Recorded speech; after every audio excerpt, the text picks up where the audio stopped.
434 есеп берілген. Азайғыш, азайтқыш, азайтындының мәні дейтін бастауышта өттіңіздер, иә.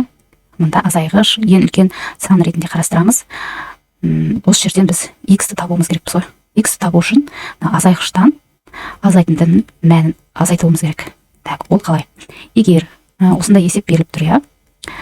Бұл жерде көбіне оқушылардың шатысатыны қай санына x-ті табу үшін не істеу керек, соны білмей қалып жатады, иә. Енді сіздерге бір қарапайым тәсілін түсіндіріп көрейін. Өзім қалай істедім, яғни бала кезімнен өзім қиналғанда осы әдісті қолданатын едім.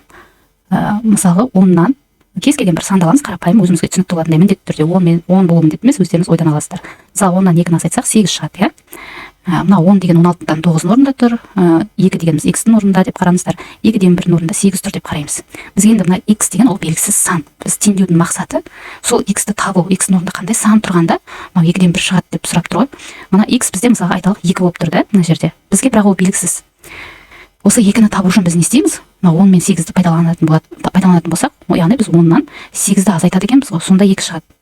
Енді бұл да дәл солай. X табу үшін 16-дан 9-дан 2-ден 1-ді бірінші тұрған азайғыштан азайтындының мәнін азайтқанда 2 шығып тұр бұл жерде. Дәл солай X табу үшін міне сол жағында 16-дан 9-дан 2-ден 1-ді сөйтіп азайтамыз. Енді ары қарай ортақ бөлімдерге келтіреміз. Ортақ бөлім дегеніміз мына жерде 16-ның өзі болып тұр, себебі 16 2-ге бөлінеді. Толықтауыш көбейткіштерін табатын болсақ, мында 1, мында 8 деп жазамыз. Енді толықтауыш көбейткіштерін соларға көбейтейік. 16-дан 9 азайтылған мына 8-ді екінші бөлшектің, яғни 2-ден 1-ге, ал мына да бөліміне де көбейтесіңдер, 16-дан 8 болады. Сонда x-тің мәні 16-ны жазамыз да 9-дан 8-ді азайтып тастаймыз. 1-ден 1 деп жазып кете берулеріңізге болады. Мен түсінікті болсын деп ашып жазып жатырмын.